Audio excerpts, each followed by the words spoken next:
What is up, everybody? We're back.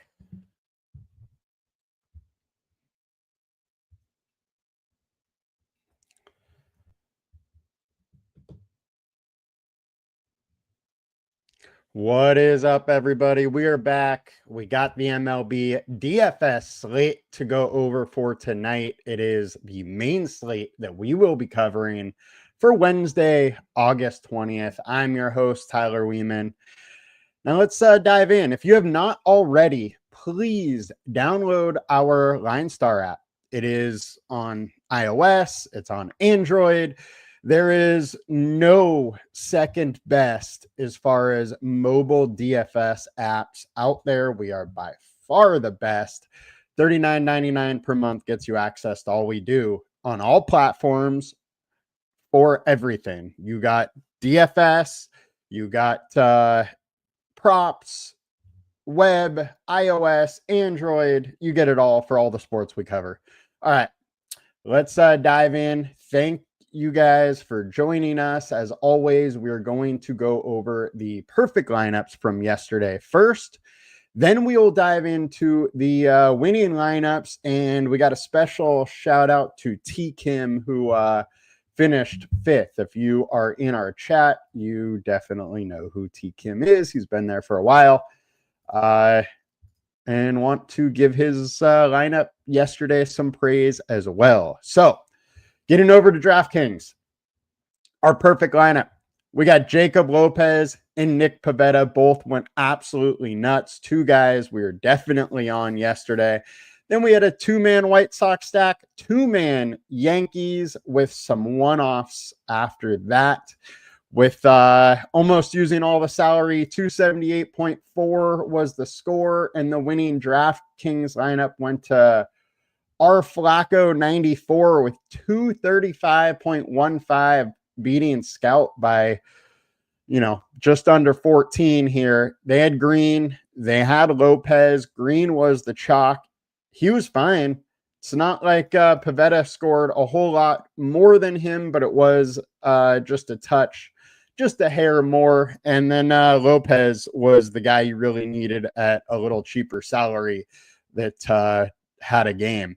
Then they had the old 5-2-1 stack that we always see. 5 with the Yankees, 2 White Sox, and a one-off of Yoshida, who literally did nothing because they easily could have had a 5-3, little more White Sox, and went absolutely nuts. I mean, anybody else would have helped them, but it didn't matter. They still won by a ton because they nailed the White Sox stack and the Yankees ones. Now, let's get over to FanDuel, see what we got over here. All right, Nick Pivetta putting up 55 at 9,700. He was my favorite pitcher yesterday. Then we had a 3-man Yankee stack and all one-offs after that. Almost using all the salary, 372.2 was that lineup, perfect lineup score. Adele and Call just had days. J-Ram not too shabby, as well as Albies. What I do think is interesting is Michael Harris, who hit a home run for once again, and Profar, who hit his 4th home run in 3 games. Both are not in the lineup just because other guys went so nuts. And then the winning lineup went to Supreme, who had Pivetta. Then they had a 4-4 stack of the White Sox and the Yankees.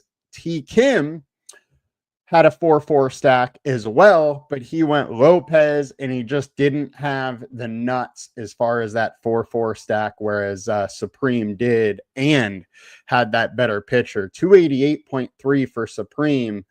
Only 5th place, but 22 points lower went to T. Kim. I think Supreme won by 12.3 here over 2nd place too. So quite the lineup for them. Congrats to our winners yesterday. Now let's dive in. I'm going to check what we got here over here on the comments here. Liddell, here before work. Thank you for showing up. Josh, thanks for the information. You're awesome and have a great show. Going to omit that. And then Nate, good morning. Started my morning off with a huge W. Oh, nice. And some esport action due to the LineStar app.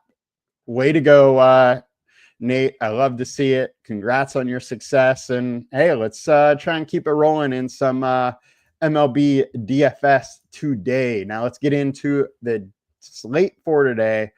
We will go over the high-owned pitchers, and then we'll talk some stacks for this afternoon slate. It is 8 games on both. We have a slightly later start, 4:15 Pacific Coast start time.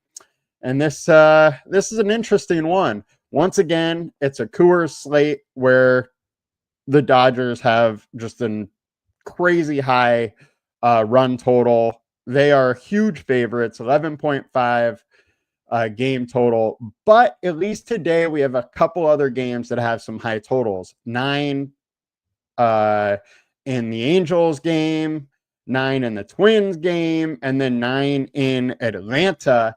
And this New York Tampa game might be a little sneaky as well. So a lot of different ways we can go. Our high-owned pitchers for the day, we got JT Ginn at 5,800 on DraftKings. I think he is just popping up because of how cheap he is. If you look at what he's done recently, it hasn't really been too much. He does have a couple 20-point games, which would be useful at his salary, and he is better away, but all in all, he's not the best pitcher we got here. 4.89 FIP over the last 20, 5.81 over the last 5. He does at least keep the ball on the ground, which is interesting. Just a little harder to score runs when that ball is staying down. Opponent team splits are fine. All in all, I'm okay with JT Ginn. I just think he is going a little too high owned for what he can do. I don't mind if you get a little bit, but I'm not going to go that hard on him. Next, we got Shohei Ohtani.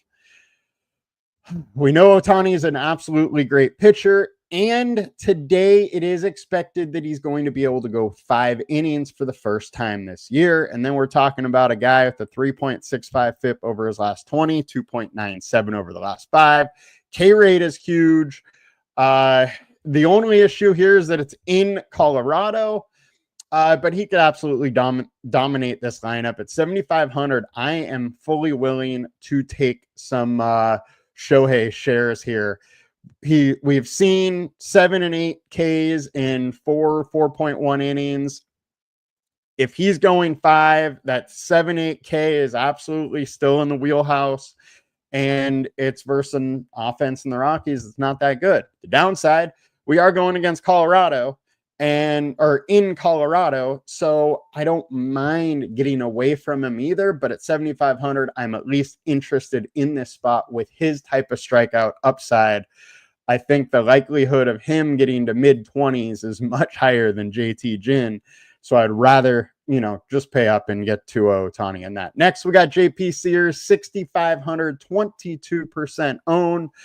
He hasn't been good. 5.19 FIP in his last 20, 5.04 in the last 5. Tons of fly balls. At least he's at Petco where that does keep the ball in the park a little bit better. And the splits versus lefties for the Giants are awful, striking out an absolute ton. I think there is some upside in this matchup. We have seen him go for 27 versus the Giants earlier this season. He is a guy that can get, 5, 7, 8 Ks, and we have a combined K rate of 27%.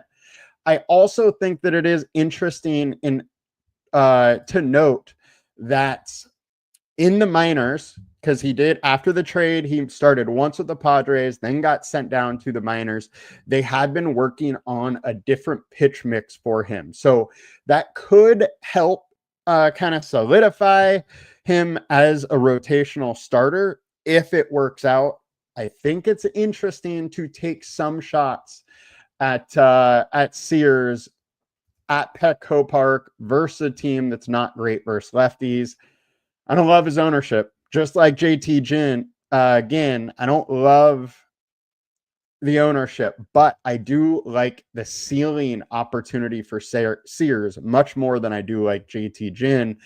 And he's almost he's not even 1K more expensive. Next, we got Yusei Kikuchi. Absolutely love this spot for Kikuchi. Cincinnati has not been good versus lefties. 23.4% K rate, 304 WOBA. Kikuchi's averaging 40% more fantasy points at home, and Cincinnati is not hitting the ball hard versus lefties. All of that is in the favor of Kikuchi. We know he is boom bust type of player, and we have a FIP of 4 over the last 20, but 4.91 over the last 5. Does allow a lot of fly balls. That can definitely hurt you at Angels Stadium, but all in all, I think it's a very interesting spot. And the BVP data in 50 plate attempts, 26.5% K rate. I think Kikuchi is in a very interesting spot, and I do not whatsoever mind getting to him at 8,500. I think that price is a little low, and he has a huge ceiling when he gets it going. He's absolutely a person of interest. Next, Colin Ray, 6,700. There's a bunch of interesting low-priced pitchers on this slate for DraftKings. I think that's pretty exciting, and it makes the whole slate a little bit more fun, kind of mixing and matching. Snoop, will I be doing props today? Yes. After this show finishes, it'll probably about 30-45 minutes just for me to solidify some of my picks, and then the show will be out. I will try to schedule that well before I actually go on to give you some notice, but we will be having that prop show. Colin Ray, FIP of 5 over the last 20, 4.14 over the last 5.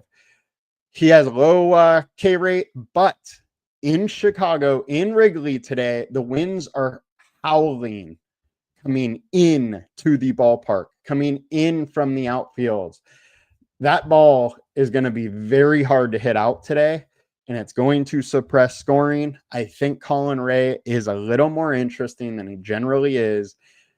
If that ball, he doesn't allow a ton of fly balls, which that wind won't affect it as much, but the ones that he does are probably staying in the ballpark, which is of note. Now, I don't love the matchup. Milwaukee's very good offense and have been crushing it. But I think this weather and this low price does allow you to take some shots in Colin Ray. Our LineStar projection for 13.45 at 6,700 is absolutely interesting. Hurston Waldrop, 8,700, 15-point projection. Look, this guy has been a solid prospect in the Braves organization. And I mean, this series between the White Sox and the Braves has been wild, but there's no reason that it can't revert back to a normal baseball game where it's like 3-2 or something like that. And Waldrop does have some ceiling. If you look what he's done over his 3 starts, it's 1 earned run, 2 earned run through 3 starts, and that is 17.2 innings. Total of 17 Ks, 1K per inning. It's a pretty interesting spot versus a White Sox team that while they are hitting well right now, as a whole, isn't the greatest offense. I think Waldrop is an interesting spot at 8,700 as well. Jacob Miz. I think we have to bring up Miz. First, my worries. Let's zoom in here to his player card. 54 pitches. He got blown up at Cincinnati. 80 pitches, 2 earned runs, 3 runs total. Now that was before his IL stint. After the IL, he only went 54 pitches. I have some worry about what his pitch count will be. Versus Seattle, he only went 64 pitches, and that was before the IL. I think there is a chance that he's only going to 70-ish pitches, maybe 75, which obviously brings down his ceiling big time, and you got to pay up for him at 9,300. But he does have big time K upside, and you have the weather of Wrigley today. Game total of 7.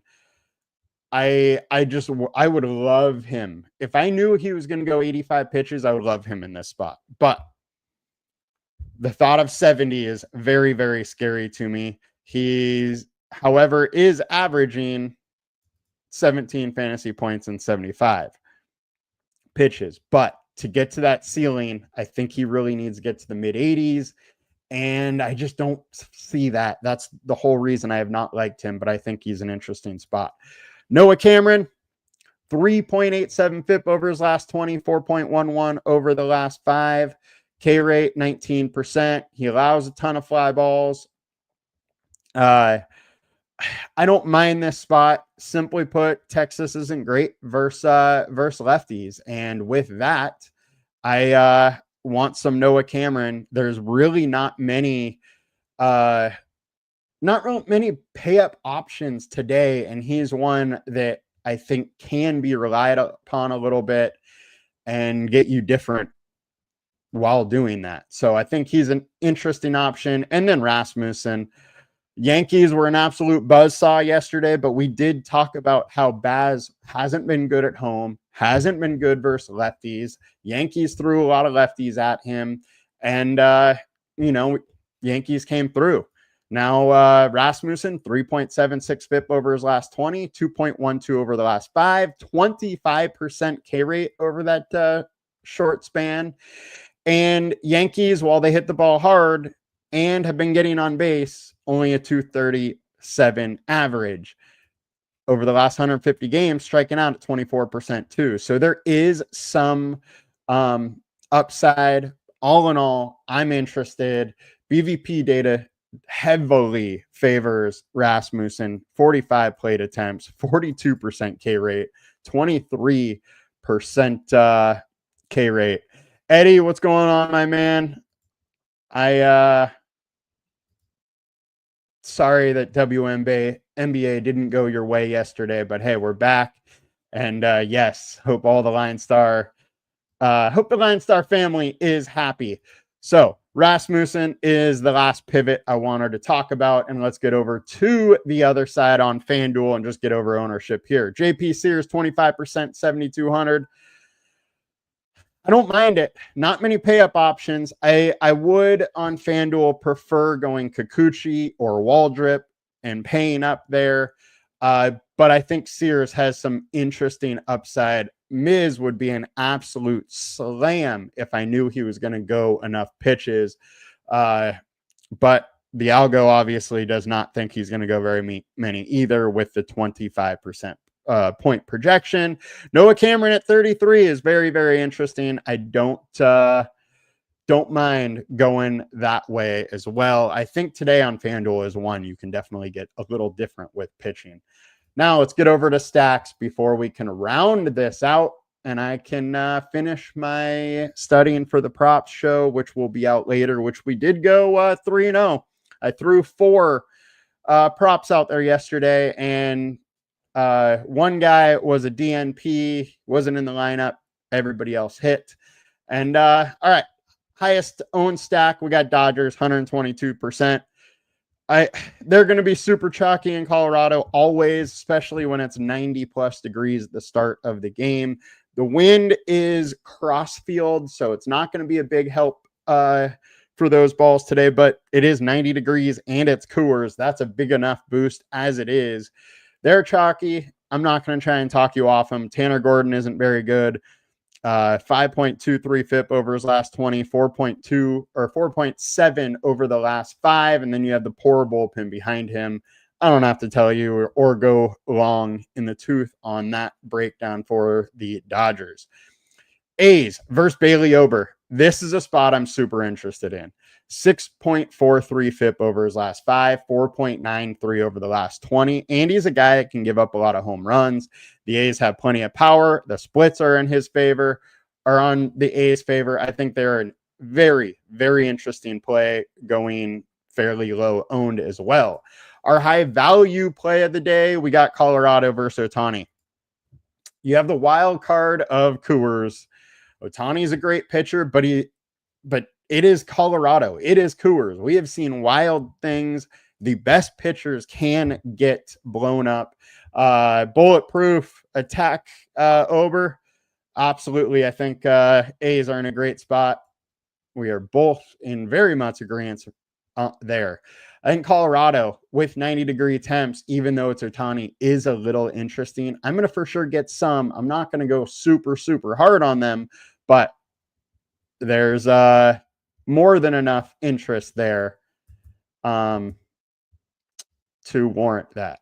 Now, let's see if we got anybody else here. Minnesota's popping up a little bit, and they are versus JT Ginn, who, as a higher owned pitcher, it's kind of wild that you wouldn't want to stack against them just because that high leverage. I like the spot and don't mind picking on JT Ginn. I just do not have very much faith in him to, have a solid game. Our high ceiling, we got Milwaukee versus Colin Ray. I do have to warn you with this one. The winds are blowing in super hard and may be hard for the offenses to really put up some offense with that.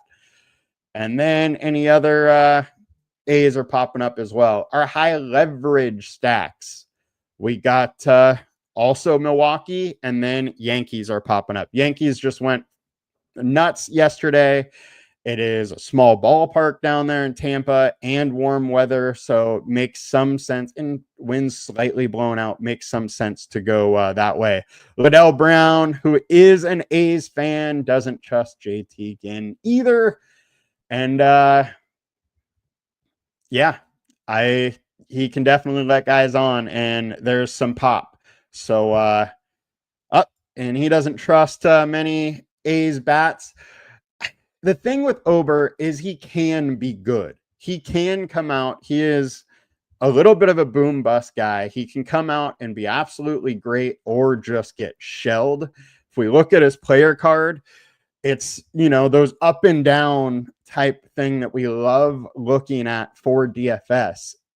Big up, big ceiling, very low floor. He can give up 7, or he can be the annoying kind of Hendricks type where he goes 6 innings, gives up 2 or 3.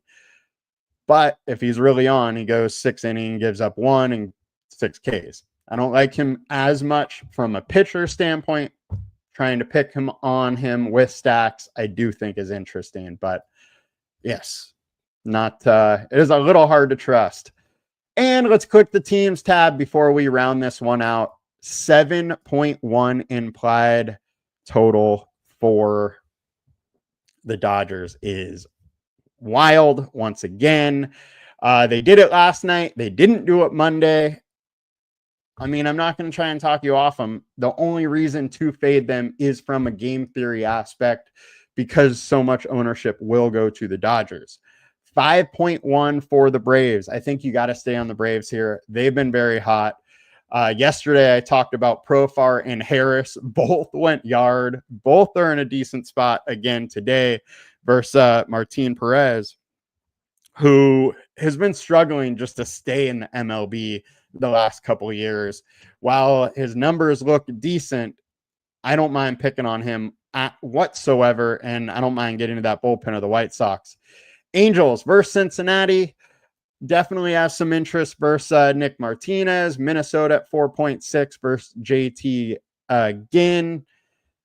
Rooker can totally be trusted. I think the A's can be trusted. They're in a good spot versus Ober. I don't mind some of them, absolutely. Josh is going to go with Dodgers and Yankees stacks. You're paying up there, so you're going to probably have to pay down at pitcher, but today's one you can definitely do that. Minnesota versus JT Ginn at 4.6 is interesting. A's at 4.4 versus Ober. There's a lot of different stacks in this middle range today where you can definitely fade Dodgers a little bit if you want. But I am a little interested in going that way. KC versus Texas.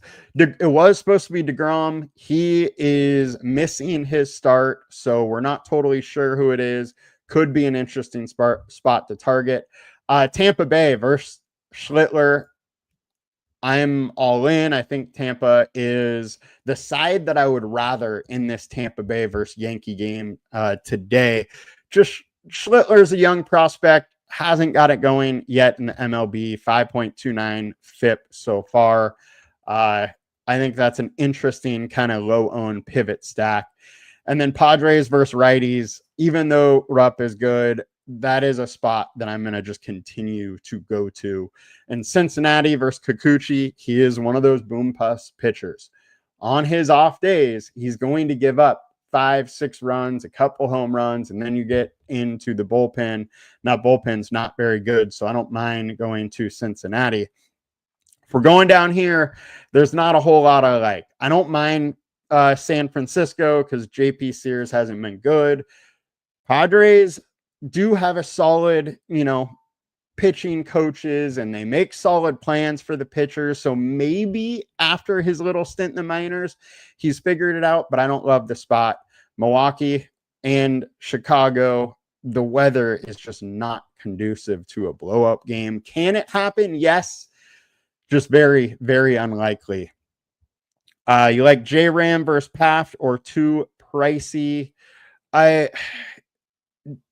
mean, I always like to stack against Paft, and J-Ram is one of the best hitters in the league, so I'm absolutely down for some J-Ram versus him.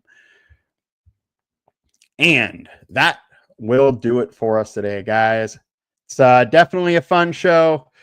Padres, Cincinnati, Tampa from the middle group are my favorite stacks. From the up top, it is Dodgers and Braves for sure, but Minnesota and the A's I do think are very interesting as well. That'll do it for us. We'll be back in 30, 45 minutes, 11:45 or 12 to go over the prop show. I just got to finish out my research there, and I will post the scheduled time as soon as I can. See you guys later. Peace. Please like, comment, subscribe, do all that good stuff. It helps us out a ton. We'll see you.